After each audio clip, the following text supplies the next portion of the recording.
Hello and welcome to Anomalies of Christ. It is so good to see you, and it's so good to see you, Shane. How you doing? I'm good. How you doing? I am doing well. That's even better. We have a great episode prepared for y'all today. We're doing something a little bit different here on Anomalies of Christ, but just in case if you didn't know what Anomalies of Christ is, we talk about different, maybe even abnormal, maybe even peculiar, and not things that are not easily classified. You're describing us. Yeah. Not easily classified. We're very not easily Is classified. that why we do it so well? Yeah, because we're not very classified. We're not easily classified. And that even goes to, I guess, the faith of Christianity, something that you and I both believe in, that it's very difficult to say God is this, God is that. You know, I don't think you could, sure, someone could summarize our faith in one sentence, but I feel like it would be an injustice to describe God in just one way, even the many names of God, the many studies of God, all that. Yeah. You know, and that's kind of like what we do here in Anomalies of Christ. And we enjoy it. It's good. But we're doing something different. Something different. We're doing something different today, Shane. Yes. We are covering a conspiracy theory, a whole episode dedicated to just a conspiracy theory. Okay. Well, I'm glad you got the curtains drawn. Yeah. Okay, that's good. And don't worry, the room is reinforced with tinfoil. So it's I was going to say, are you sure? Have you been right round here to check for, James Bond, whenever he goes into his room, wherever he's on a mission, yes, he'll check the mirrors, the doorknobs for bugs and surveillance, and he always finds it. It's always under the lampshade. Have you noticed? Under the lampshade, yeah, under the lampshade. It was under the lampshade. Or even like I've noticed you've got a lamp over there, and I'm a bit worried. Yeah, has it been checked out? Yeah, it's clear. It's clear. Don't worry. Even if it wasn't, it can't send any information. Oh, out. Good. Yeah. So Shane, we are covering almost what you would describe as a uniquely Australian conspiracy theory on the disappearance of Harold Holt. Oh, okay. So just in case you didn't know, Harold Holt was a Australian Prime Minister. That's it. Back in the day, back in the 1960s. Back in my day, yeah. Back in your day, yes. Back in your day. Yeah. This was before dinosaurs, but yes. No, this is after the dinosaurs, technically. About 10 years later. Yeah. And he disappeared.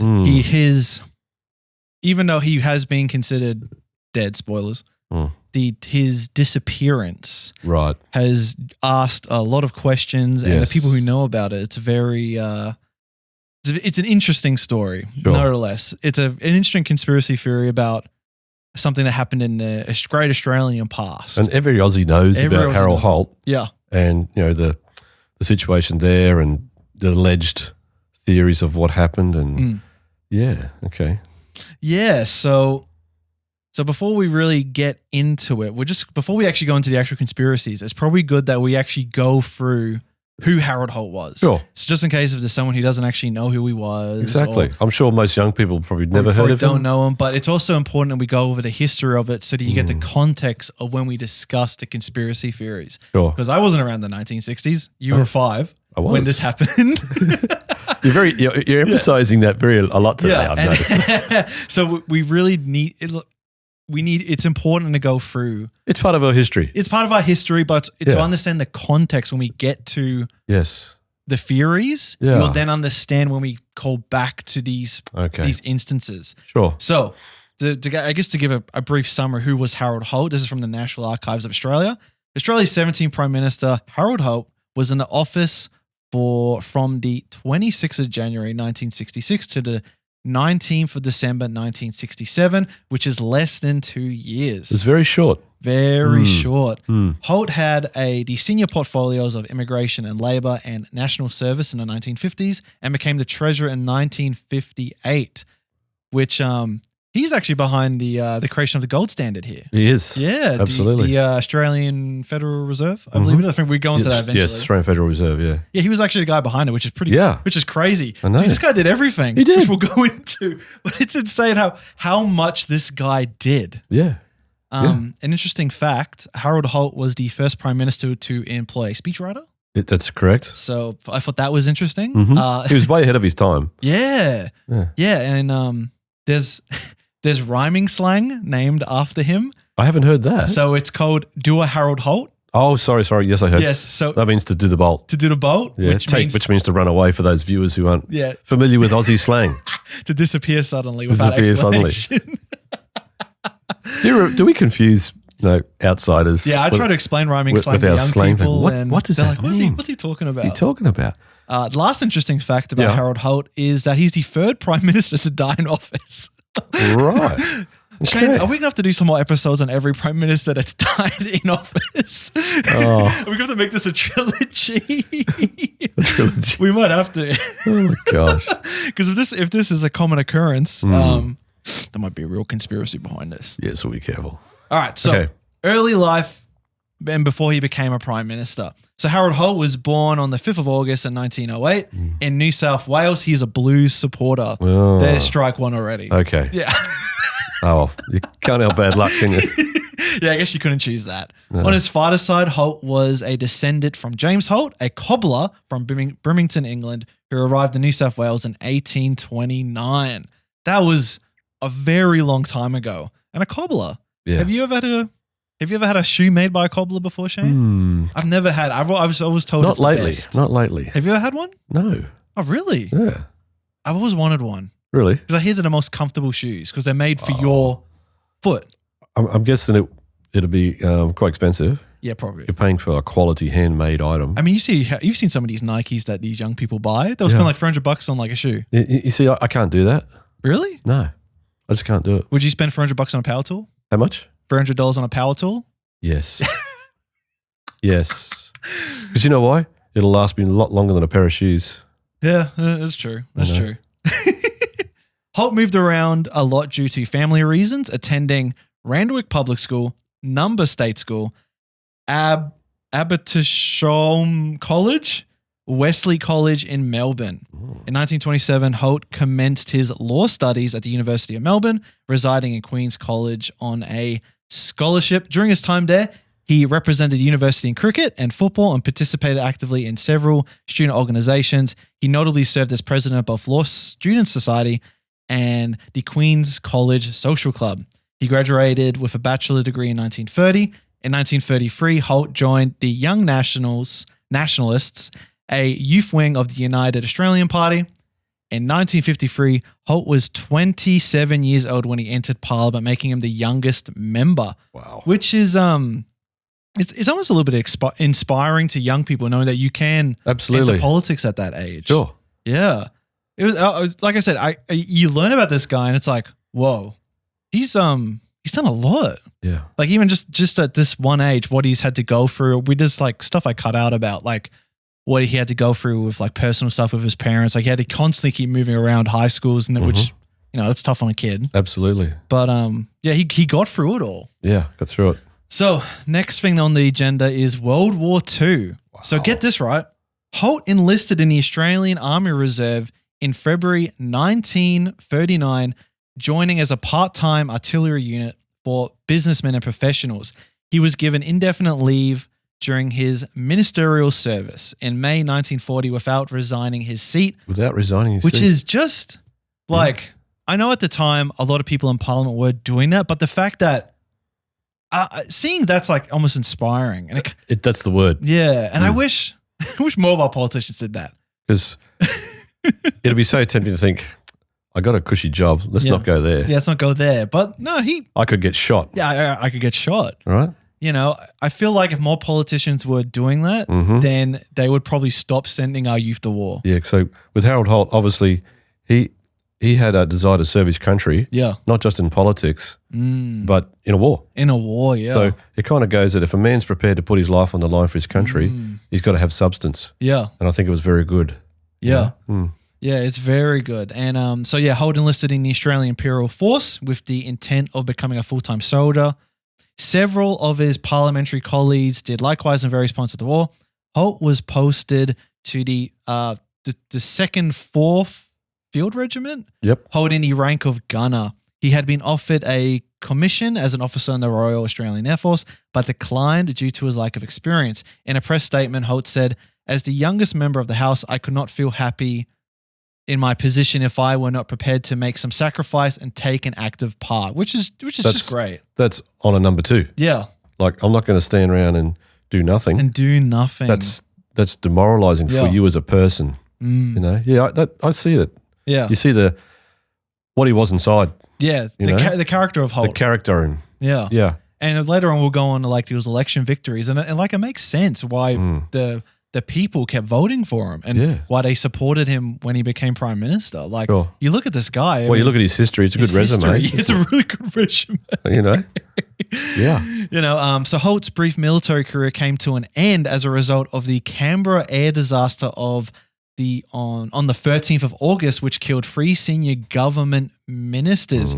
I didn't even know about this air crash. I'd never heard of it either. Yeah. Until you found this. Yeah, which is just crazy. I mean, it almost, as soon as I read that, I immediately thought of Prigozhin. Yes, Prigozhin. Yeah. I know. What's with people and politicians and planes? It seems to, happens a lot. Yeah. So Robert Menzies, the Australian. No, Menzies. Oh, Menzies. Sorry, Menzies. Robert Menzies. Menzies, I think, is not from these shores. Yeah, that's like a Mexican name. Yeah. Was the Australian PM at the time of World War II, called an early general election for the 21st of September, which resulted in a hung parliament and a UAP country minority government. Holt was given leave from the army to campaign and won re-election with a large majority, which, you know, probably was a result from him actually going to war. Exactly. Yes, because at that time, sorry to interrupt, at that time, mums and dads were sending their boys, they were going to war. Yeah. At least they could say to him, well, you know, he's fighting alongside my son. Yeah. He's got to be, that would give him popularity. Oh, huge popularity bump. You know what I mean? Yeah. He could have chose to not. Yeah. The fact that he says, I'll go with them to the war, I think made people think differently. Huge. Yeah, of him. Think highly of him for that matter. You know? Yeah. So, yeah. Yeah, he definitely wasn't a career politician, Holt. No. Is that my saying? Menzies. I keep saying this wrong. Menzies subsequently agreed him to return to cabinet, which he agreed. Holt was sworn in as the Minister of Labour and National Service, which I guess that makes sense because of his service in the military, on the 20th of October, and formally resigned from the army the same day.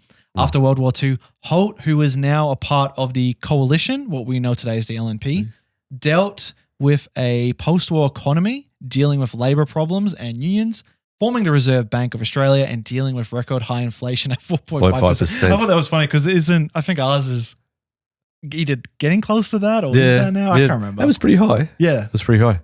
Especially for back then. Yeah. Yeah, so like even just as like, I guess as a young, I don't even know if he was 30 yet, and he's already done all this stuff. Because I think it was 27. He joined the minister at 27, but still. Yeah, he's still a young man. Still a very young man. He's done so much.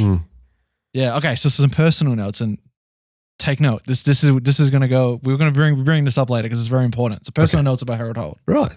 Harold Holt was an enthusiastic sportsman and avid swimmer. This is very important. Absolutely. Holt loved the ocean, particularly spearfishing, and had holiday homes at Portsea, Victoria, and Bingle Bay. That's it, Bingle Bay. Have you ever been to Bingle Bay? Never heard of it. Yeah, I've never heard of it. But I know it's Bingle Bay, but I've never been there, never heard of it. Ah, yes.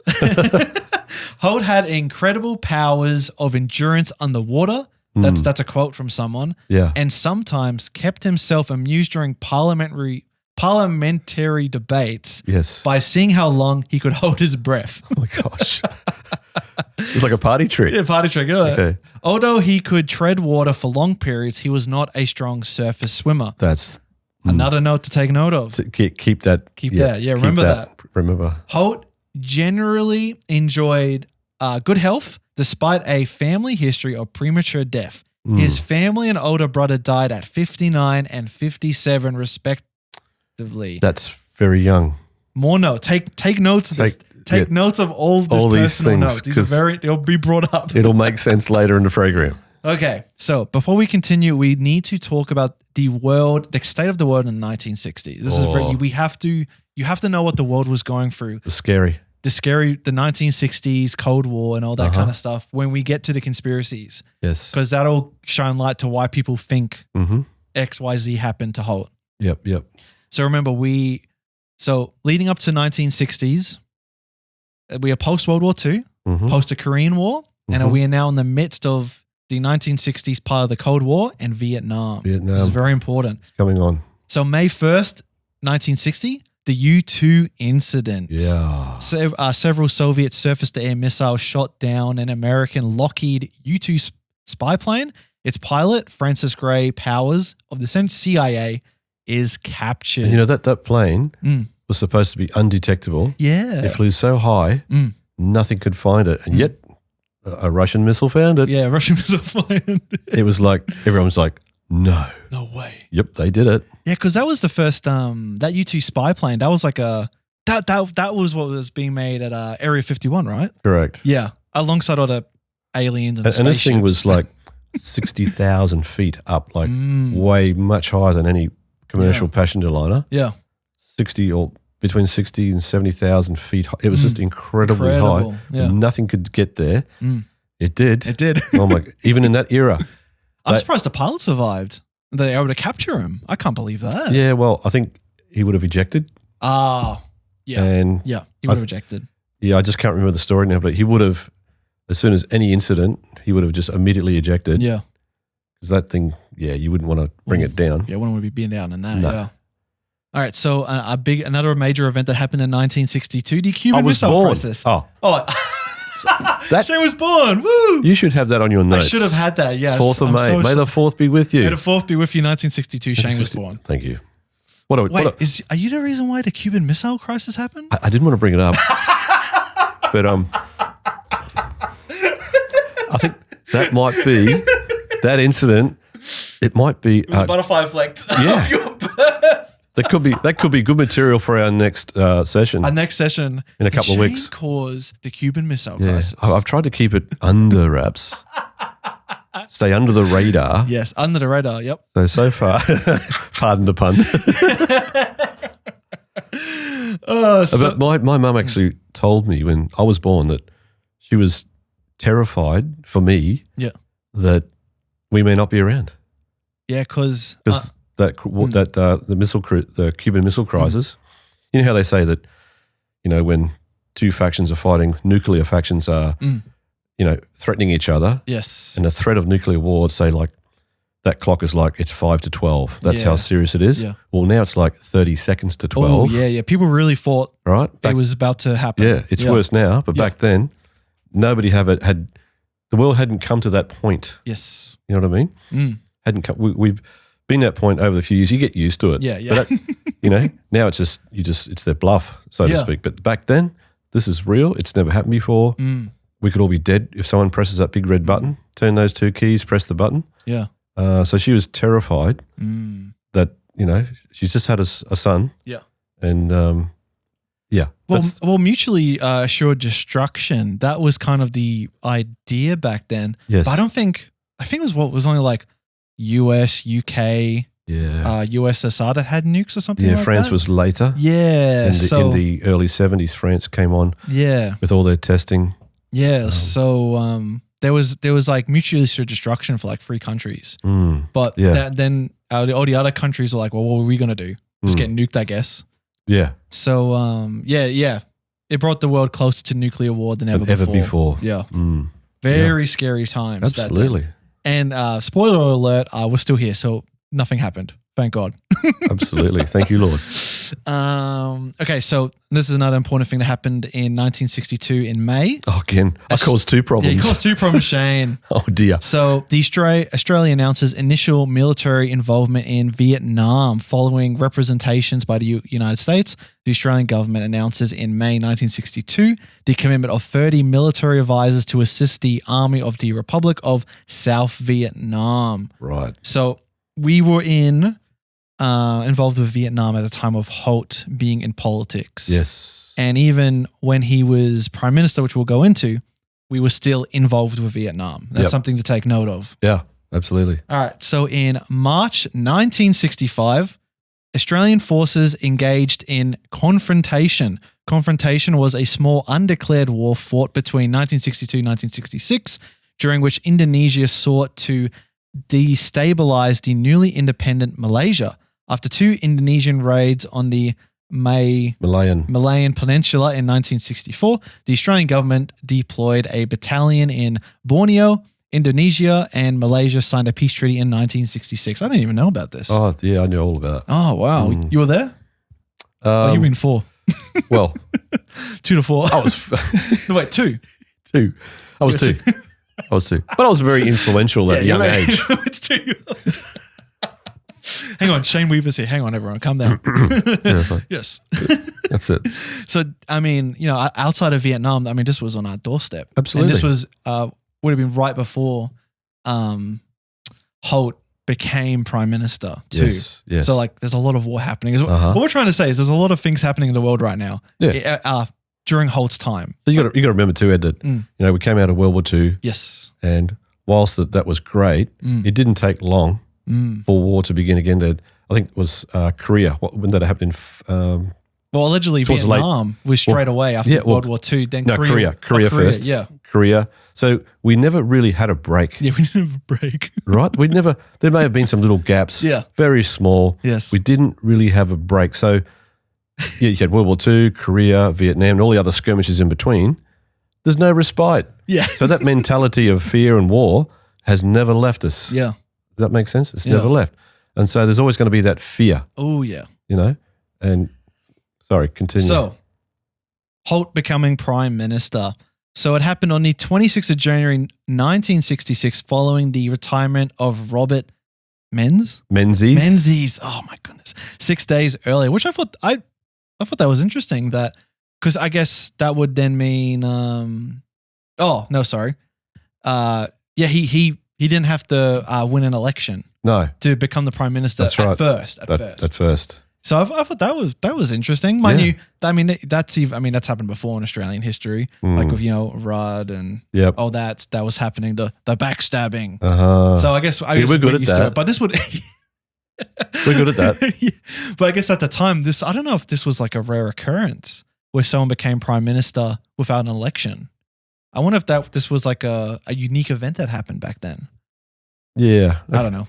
Yeah, me either. No, I didn't look into that. I was too busy looking at conspiracies. So he won the leadership election unopposed, with William McMahon elected as his deputy. Yes, sir. The Australian dollar, a legacy of Holt's period as the treasurer, came into circulation on the 14th of February 1966, less than a month after his prime ministership began. In March 1966, Holt announced that the 1st Battalion Royal Australian Regiment would be withdrawn and replaced by the 1st Australian Task Force, a self-contained brigade-sized unit based in Nui Dat. This effectively tripled the number of Australian troops in Vietnam to around 4,500 and also included 1,500 national servicemen, the first conscripts to serve in the conflict. So once again, Holt was very much pro-Vietnam. This is something to take note of. And that's part of that fear I spoke of before. You may have it in your notes, I'm not sure, I can't remember, but they had at that time, this domino effect where if we didn't stop the communists coming down, then we're next. Yeah, that was the thinking, yeah. The thought was go up to meet them. Yes. And stop it there. Yeah. So that was his mindset too. Yes. He'd been to war, he's seen what happens. Yeah, big time. To an oppressive regime, you got to fight through to victory. If you give it feet, it'll just keep going. Keep going, yeah. So that was where people were thinking at the time, So on November 1966, Holt fought his first and only general election as prime minister, winning a somewhat unexpected landslide victory. The coalition secured 56.9% of the two-party preferred vote, gaining 10 seats and bringing the total number of seats of the House of Representatives to 82 out of 124, the largest majority government in Australian history at the time. So this is actually a quote from Gough Whitlam, the leader of the opposition. Yes. His Holt ability to establish leadership with men and different backgrounds, attitudes, and interests was his essential decency. Decency. He was tolerant, humane, and broad-minded. His his Suavity of manner was no pose. Who wrote this? Yeah, someone of the archives. Yeah, it was New King James or King James, something like that. It was the outward reflection of a truly civilized human being. He was, in a very real sense, a gentleman. Well, there you so go. yeah, people, even opposition liked him. Absolutely, you couldn't deny it. Exactly. All right, moments before his death. We're getting closer. Okay, those key points. So, in 1967, the year of his death, Holt's political standing suffered due to his handling of several controversies. Okay. Yes, he did have some controversies. Oh, it's had a bit of a turn. Yes. So in April, the ABC's This Day Tonight criticized the government's decision not to reappoint Sir James Darling as chair of the ABC board. Holt's rash response questioning the ABC's impartiality and implying bias by journalist Mike Weasley led to Willisey led to strong protests. You've never heard of Mike Willisey? Never. How old are you? 30 this year. Yeah, you won't know. It's funny, like even back then, like people were complaining about the ABC being this guy, Mike biased. Willisey, was on Current Affairs for as long as I can remember. Oh wow. Well, he was the guy. He was the guy? Yeah. Oh wow. So I can understand why you don't know that. Yeah. Who he is. He's kind of like an Australian legend. TV legend, radio legend, something like that. Had a face for radio, TV. Okay. Yeah. So May, under pressure, Holt announced a parliamentary debate on the second inquiry into the 1964 HMAS Voyager sinking. During this debate, he interrupted the maiden speech of the New South Wales Liberal MP Edward St. John QC, breaking parliamentary convention and embarrassing the government. Holt eventually announced a new royal commission into the disaster. So yeah, he probably shouldn't have interrupted. Maybe not that speech. Yeah. Maybe you shouldn't have done that. Maybe you should have done that. In October, the government faced accusations of misusing VIP aircrafts. John Gorton presented documents revealing Holt's unintentional misleading the government. Unintentionally misled. Yeah, he unintentionally misled the government. Yeah. Holt's refusal to sack the Minister of Air, Peter Howson, amid the scandal further eroded his support, seen as weak compared to Menzies. I'll say it for you. Maybe you should just say it.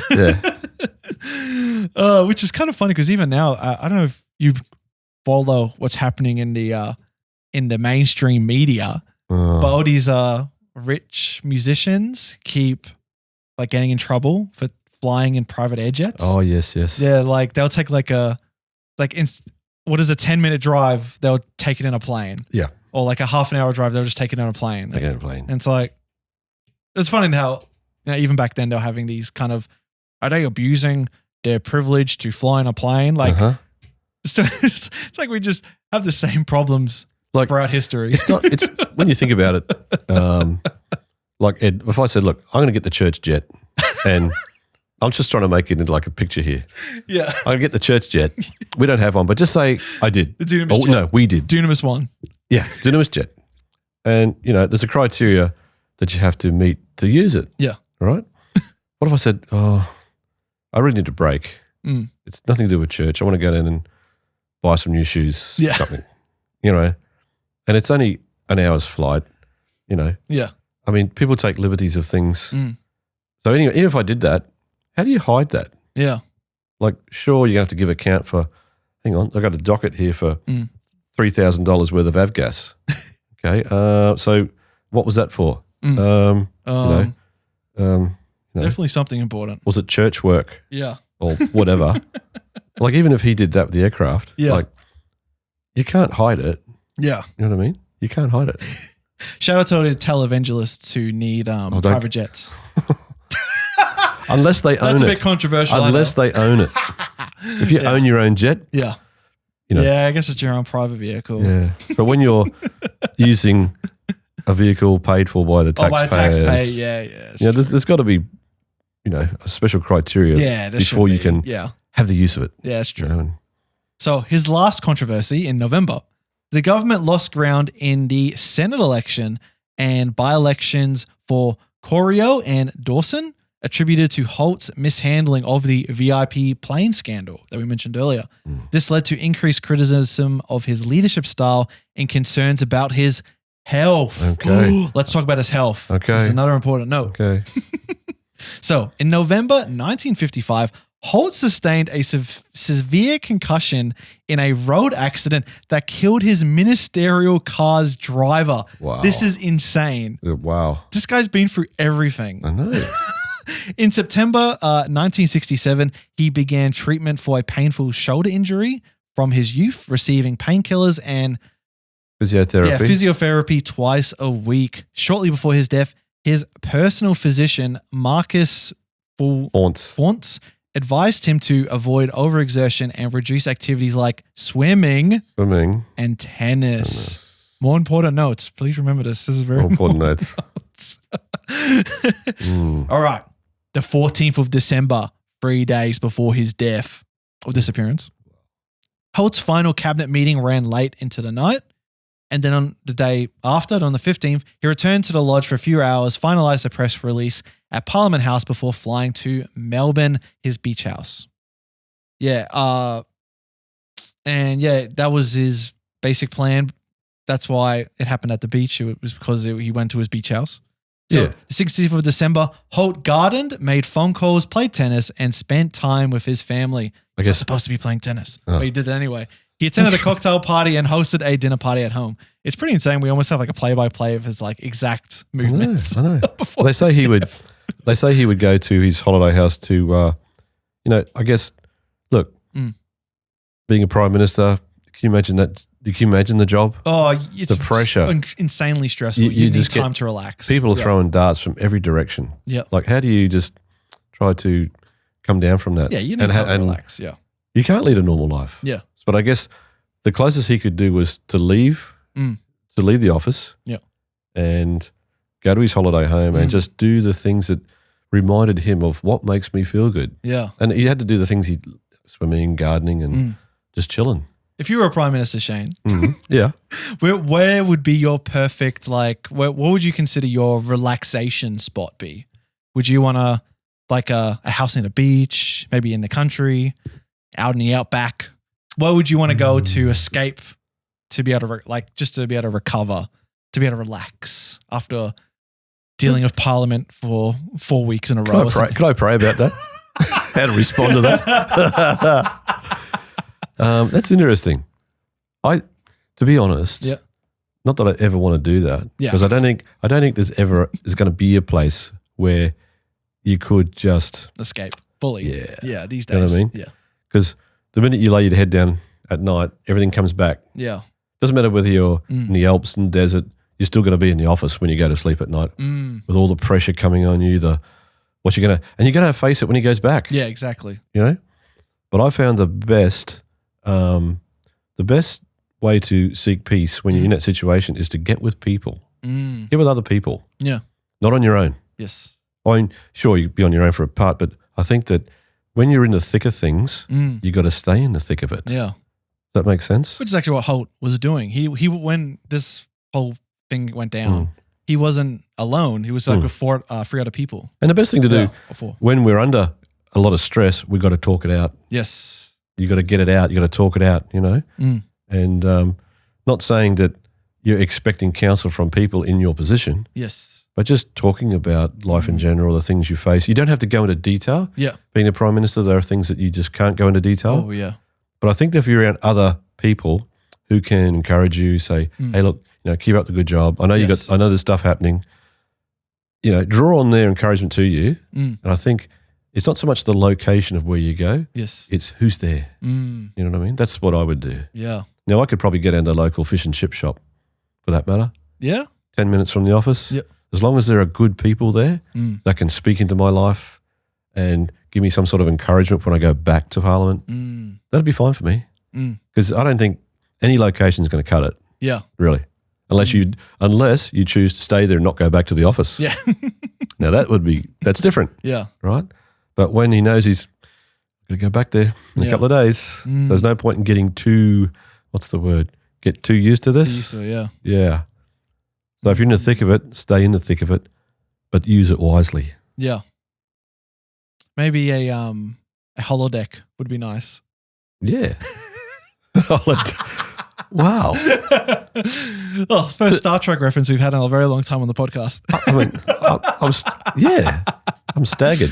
Why didn't I think of that? Yeah, why didn't you figure that? Why did I figure that? I must be slipping. Am I slipping? I've got this twitch. Yeah. Okay. All right. Back into it. Good. Let's be serious. So, okay. The official report of his death. This is it. The 17th of December, 1967. The final hours. Right. So in the morning, Holt rose early, had breakfast, and called his wife. He visited a local store to buy insect repellent peanuts and newspaper. I can't believe they have that exact detail. Yeah. As you do. As you do. I would have done that. Yeah. Then the plan was for him to go to Point Nepean, have a barbecue lunch, and go spearfishing. Note, throughout the day, he had about 4 other people with him, including a man named Alan Stewart and another person called Gillespie. Gillespie. I don't have those notes, but I know it. Yeah, so these 2 names are very important because when we go through the testimonies, these 2 names appear throughout it. Okay. All right. So on the drive back to Portia from Nepean, or whatever, Holt suggested stopping at Cheviot Beach for a swim around 12:15 p.m. Holt was hoping to cool down and build up an appetite before lunch. Holt was familiar with the area because he'd swum there before many times in the past. Now, despite the large swell and visible currents, Holt entered the water without hesitation. Alan Stewart was the only other person who swam, as the others deemed it unsafe. Staying close to the shore, Stewart felt a strong undertow, even in the shallows. Like a rip, yeah. Holt, however, ventured into deeper water and was quickly dragged out to sea. The others called out to him, but he neither raised his arms nor cried for help. He soon slipped under the waves and disappeared, as Gillespie described, like a leaf being taken out so quick and final. So that's the official. Wow. That's a play-by-play to his death. Right. I do have access to the police records, but they're very long, and just know I have read them. So I have read them, and I'm just gonna give a quick summary of what the police said. Sure. So this is what the police declared about Holt's disappearance. In summary, Harold Holt disappeared while swimming at Cheviot Beach near Portia, Victoria on the 17th of December, 1967. His body was never recovered. Without determining the cause of Holt's death, a joint report by the Commonwealth and Victoria Police submitted in January 1968. So that is about a month after his death? Yeah. Concluded that, this is the official conclusion. There has been no indication that the disappearance of late Mr. Holt was anything other than accidental. The report found that his last movements followed a routine domestic pattern. His demeanor had been normal, and despite his knowledge of the beach and turbulent conditions, high wind, rough sea, and riptides, overcame him. Sure. The explanations put forward for a failure to find the body included an attack by marine life, the body being carried out to sea by tides, or becoming wedged in rock crevices. Right. While a variety of theories have been expounded about Holt's disappearance, this is important. The Commonwealth government did not deem a formal inquiry necessary, accepting the conclusions of the police reports. Wow. Okay. Prime Minister disappears out sea. They say he drowned. Oh, yeah.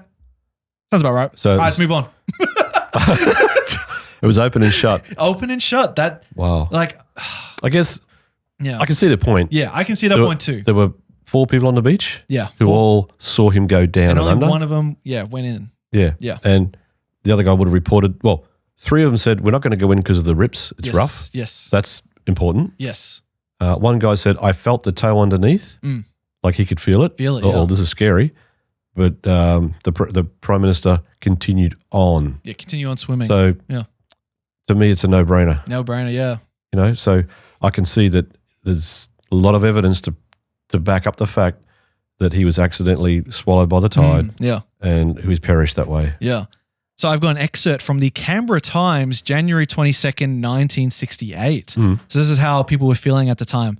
Very little mystery remains after the publication this morning of the police report on the inquiry into the disappearance of Mr. Holt in the surf at Portsea on December 17. We still do not know why Mr. Holt entered the water when conditions were so dangerous, and we do not know what he intended to do once he got in the water. These questions must remain unanswered. Much else, however, that was clouded is now clear, and the evidence of the report's conclusions that the disappearance was accidental is overwhelming. At his press conference on Wednesday, Senator Gorton said firmly that no other inquiry would be held.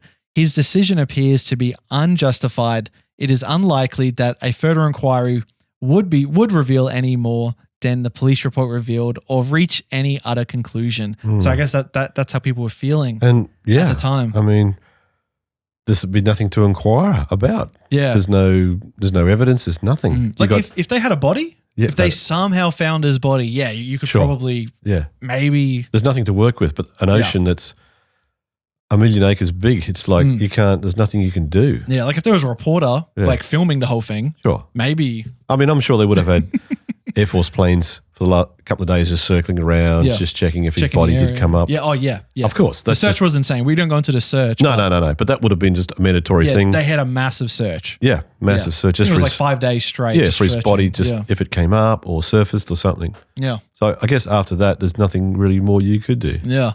So according to Holt's biography, Tom Frame said there could never realistically be much doubt that Harold Holt drowned. He was simply one of the number of ordinary Australians who drown each year through poor judgment or bad luck. Yeah. Holt likely overestimated his swimming abilities and underestimated the rough conditions, succumbing to exhaustion. Alternatively, he might have he might have experienced a heart attack, been stung by driftwood, stung by a jellyfish, or attacked by a shark. His body was probably either trapped underwater or carried out to sea by the tide. Such occurrences were not uncommon. A few years earlier, 3 men drowned at the same beach, with one body disappearing and 2 others washing up in a different location. Wow. So the official conclusion of what happened, he drowned at sea. It's plausible. Yeah.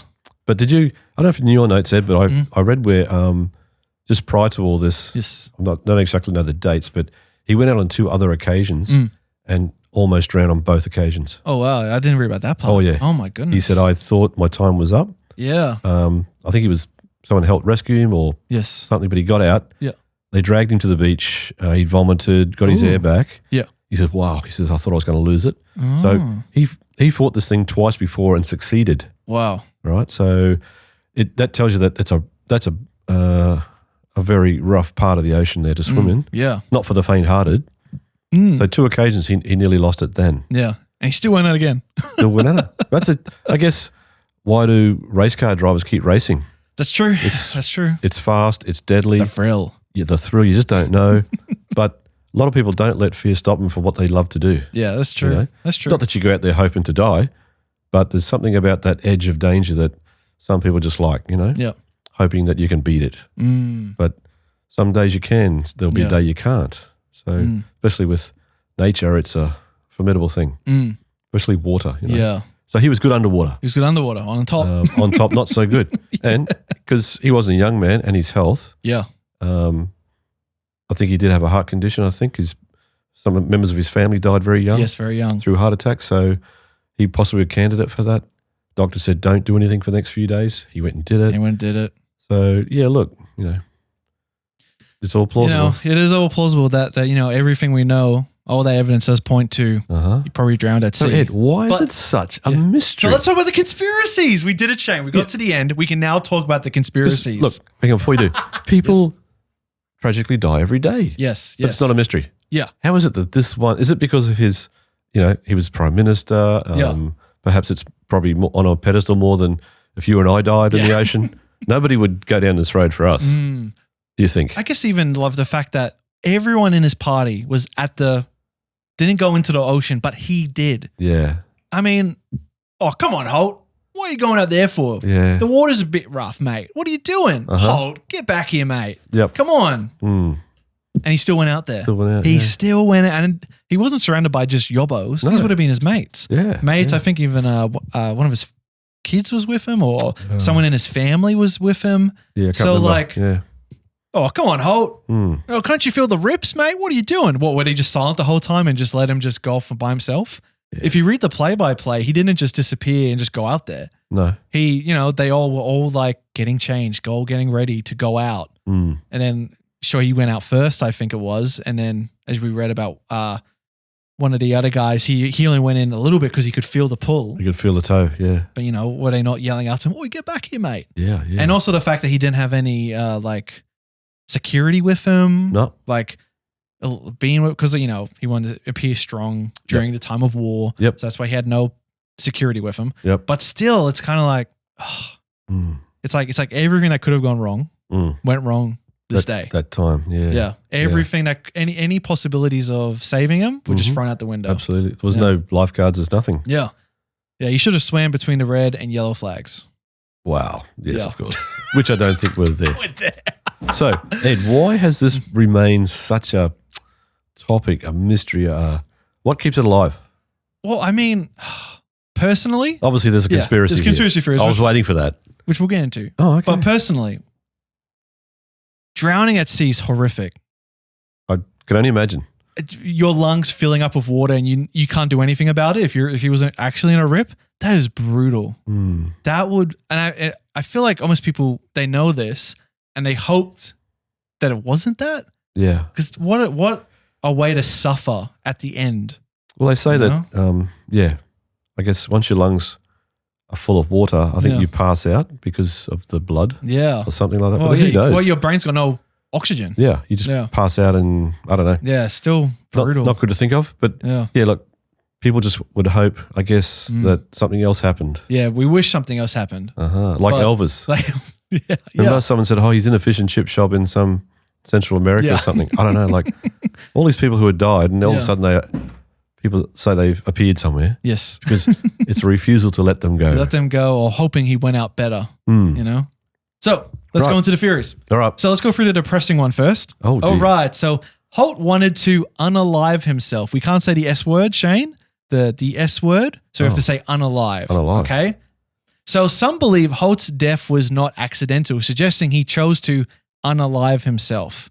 Proponents of this theory argue that Holt was depressed, mentally unstable, driven to unaliving by fears about his political career, which, as we've mentioned, about his health and his some of the problems he faced in the previous year before he unalived.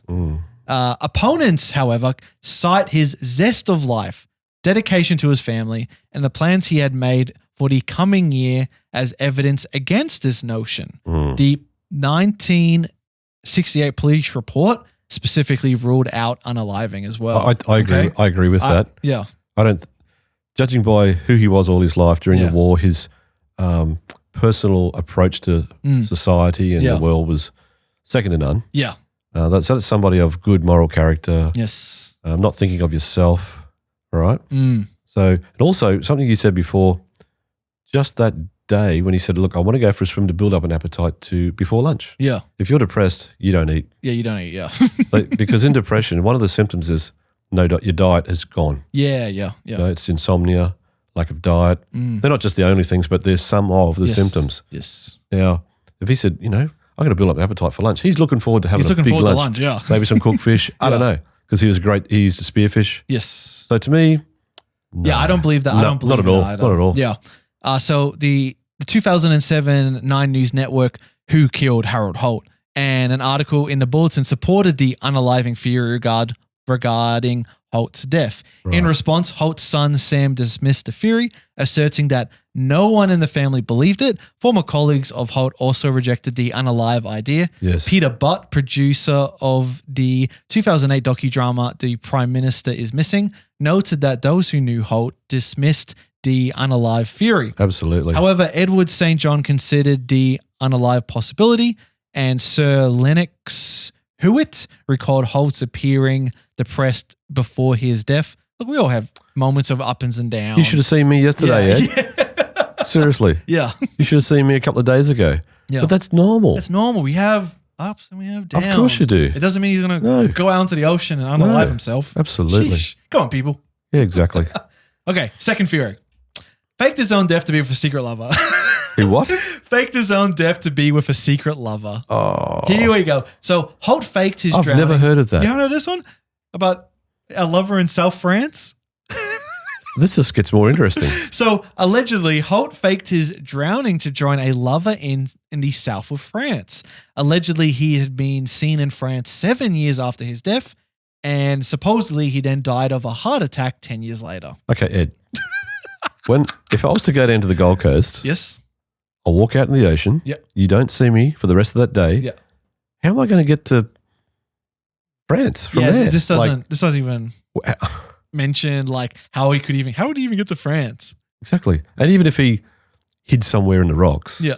just say, and then come night he crawls back out, he's going to be seen if he comes back on the because there was a search party. There was a whole search party for 5 days looking He's going for to him. be, if you go to the airport, Mr. Prime Minister, can you sign my autograph? Yeah. Nah. Oh my gosh. Yeah, I can't believe people think this. Come on. Come on, mate. All right. So this is one of the It gets worse? Yeah, I've got plenty of conspiracies, Shane. Oh my gosh. I think this is one you might have even brought up earlier. All right. So he never drowned at sea, but died of a heart attack with an adult worker. Hang on. So allegedly, Holt was a fan of working girls and suffered a fatal heart attack while getting a lap dance. But there was no way his cabinet could announce that for fear of ridicule on a global scale. So whoever they are, formulated a story that Holt went swimming, which garnered sympathy and became a tale to tell to everyone. Goodness me. See, that's why there was never a formal inquiry, Shane. Ah. There was never a federal inquiry because if they did, they would have found the truth. Ah. That. Okay. Never heard of that one. Never heard of that before. That was from a user on Reddit. I could have made a story that aliens picked him up. Okay. And you could just add that to the list. So that was one of the theories. Are you serious? No. But that was it. He got abducted by aliens. There was no he went out in the evening. There was no backstory. It was just, he got abducted by aliens. There was no background story. There was no, he was actually a secret fan of the stars, studying the stars at night. And one day he was just out too long. Yeah. And then, okay. Like it was just, he got abducted. I didn't include that because it was just so stupid. It was just a one-line theory. Yeah, that's exactly very right. boring. Uh-huh. Okay, the first of him being a spy. The first of many theories. So, Holt was a spy for the Soviet Union. Australia was close to finishing calculations for sending a spaceship to the moon. Holt was going to give this info to the Soviets so they would beat the USA. So he was killed so it wouldn't happen. Do you really think NASA would have... They were waiting for Australia to work it out, Shane. I don't think NASA was waiting for us. I don't think we had that technology. Or the brain power, maybe? Yeah, I think we were too busy still just, I don't know. Doing other stuff. All right. Okay. The next of other countries meddling with us. North Vietnamese killed him. The North Vietnamese killed him. So Holt had been killed by the North Vietnamese after being incapacitated by a nerve agent. That's all the theory said. In the water. I don't know. They don't say. That's what it said. Okay. Wow. North Vietnamese did it. I don't know for Vietnam. Never heard of that one. Okay. A faked kidnapping. This is from 9 News. Mm-hmm. A book by Australian author Scott Copper, based on details given to him by a friend and spy who died in 1974. I mean, anyone could say they're a spy. Mm-hmm. Claims that Holt was killed accidentally in a botched kidnapping that was prompted by his plan to increase troops to Vietnam.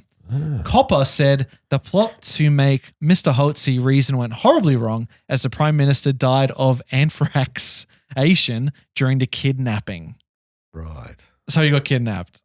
Okay. It doesn't even say by who, just he got kidnapped and he died in a kidnapping.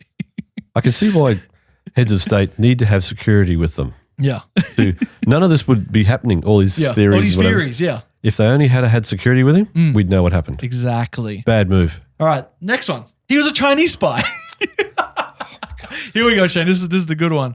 With Holt's mission complete, he was captured by the PRC and taken away in a Chinese submarine. Wow. This theory is from a book, from a 1983 book written by a British journalist, Anthony Gray. The book is called The Prime Minister Was a Spy. Mm-hmm. Reviewers noted multiple factual errors in the book, not least that it was physically impossible for a submarine to be positioned so close to the shore. Holt's wife, Zara, dismissing the theory, reportedly saying he didn't even like Chinese cooking. That was quite funny. That was quite interesting, like Chinese cooking. Okay, and here's the last conspiracy theory, Shane. This is the last one I got. Okay. The CIA assassinated him. So, CIA killed Holt because they thought he was about to take Australia out of Vietnam, given the strong opposition to the war by many Australians. The CIA theory can't be true, given that Holt had pledged during a visit to the White House in 1966 to go all the way with ABJ. LBJ. Referring to the then American president, Lyndon Johnson. Wow. So those are all the conspiracy theories I found. Do you have any? I was wondering, do you have any to add on to? Oh boy. Yeah. Well, I heard this story once. So it's just with so many. There's so many theories. It just like it just loses credence on that. Yeah. It ruins it. Yeah. Wow. Yeah. I mean, I know the CIA one's a bit. If I was to pick one of these theories to be true. Well, okay, if I think one of these to be true, the CIA one does have just like a little bit of credence, but only from the perspective of Australians being against the war. Because I know like everyone was against the Vietnam War. Sure. I mean, you know, how many anti-war songs came out of the Vietnam era, right? How many of those songs? Sex. So like, I mean, there was anti-Vietnam protest. There was many opposition people opposed to the Vietnam War in Australia, but I don't know if. But then it's also like, would the CIA really kill him? Because then what happens if another leader comes in? Yeah, and he's opposed to the. So we're going to kill them too. So we just keep killing them. It just sounds ridiculous. Yeah, like I think the CIA's got better things to do than. Okay, meddle that much in Australian politics. I just don't think Australia then was such a threat that they would have to go that length. Yeah. You know what I mean? And even the troops we were giving to Vietnam, like we were giving them troops, Absolutely. But it wasn't like if Australia dropped out, it's over for the South Vietnamese. It wasn't like that. Well, it was Gough Whitlam actually pulled the troops out. Yeah. And stopped national service. Yes. And he lived till not long ago. Yeah, yeah. So they could have done a deal on him too. But yeah, look, no. At the end of the day, what do you think? Well, Shane, what do you think? No, hang on. Yes. No, okay. Out of every conspiracy theory, because I think the CIA one, because I don't want the depression one. He actually wanted to unalive. I don't like that theory. No. Even though out of all of them, that theory could be the most realistic, but I don't like that. But there was evidence of the people around him prior to that saying he was fine. Yeah, if you're depressed, you show it. Yeah. And if you're at that point, people know it. Yeah. And it's more than once that you show that. Yes. It becomes like a pattern in your life. So, yeah, not at all. So out of all these theories, Shane, do you think, maybe this one has 1% credence? Or is there any of these where, or is there one, what do you think's the funniest? I don't know. It was the Chinese. He was a spy. No, the Chinese had him assassinated. It's like this. The Vietnamese one assassinated him. No. He didn't have the character to be a spy. Yeah, yeah. I don't think. He didn't even like Chinese food. That's exactly right. I just think it was an unfortunate series of events. Yeah, yeah. And he drowned. Look, it's sad. And absolutely. Like I said at the start, I personally never want to experience drowning.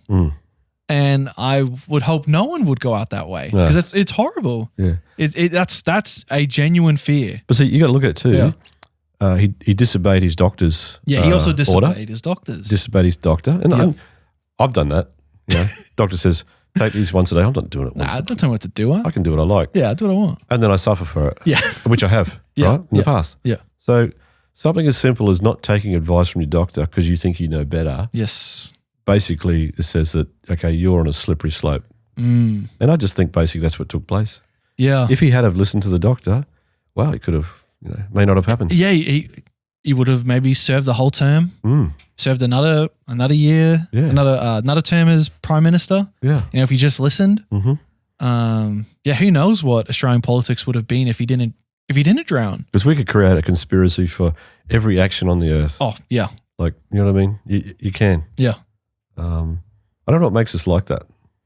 That sense of intrigue, like I'm going to be the one that uncovers this. It's like an adventure. It's like the heroes in the books, the movies we all read. I'm going to be like him. I'm going to uncover the truth, and then everyone's going to know about me. I think there's overwhelming evidence to say that he drowned. Yeah, for the simple fact that he was unwell. Yep. Disobeyed the doctor. Yep. With full knowledge of his problem. Yep. And close to drowning on 2 accounts prior to that. Yep. And he swam in a very dangerous tide. Yeah. So to me, yeah.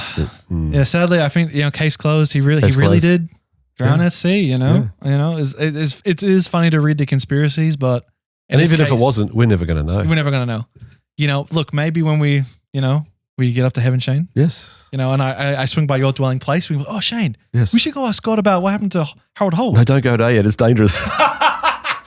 We will. We'll go talk to God. It'll be shouted from the rooftops, Ed. Yeah. When we reach the heavenly realms, nothing will be hidden. Yeah. Everything will be, all open. Yeah. We'll ask God. Yeah. What happened here? Yeah. And then he'll probably just say, oh, he drowned. Come on. Is this, you get to ask me a question? This is what you ask me? True. Very good. Oh, okay. Well. Okay.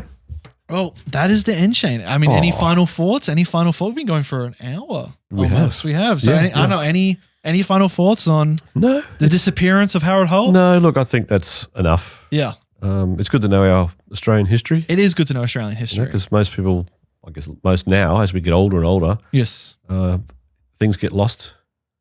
But it's good to know what things have happened in the history. Yes. We have a lot of history. Yes. Good and bad. Yeah. But history is history, whether it is good or bad. Yes. And to try and hide certain things and pretend that it never happened, well then that's an injustice to history. Yeah. We've got to know what happened so that we don't repeat the same things. Yes. But regrettably we are. Yes. And there are morals to this story, like you mentioned, you should probably follow what your doctor has to say. Yeah. Especially if he says don't go swim and you go and swim, maybe you should listen to him. So there is, I guess, somewhat of a moral to this. There is. Play by the rules. Yes. Shane, should we give a tease what the next conspiracy theory we're going to look into is? Should we give a tease? Well, you know more about it than I do. Well, let's just say the next time we cover a conspiracy theory, which I don't know when that'll be, it'll be at some point in the future. Yes. We're going to be looking at something to do with a dingo. Uh-oh. And potentially a baby. Oh, dear. But that's just that we'll just leave it at that. So thank you for joining us on Anomalies of Christ. It's been great. We'll see you guys next time. Bye. Bye.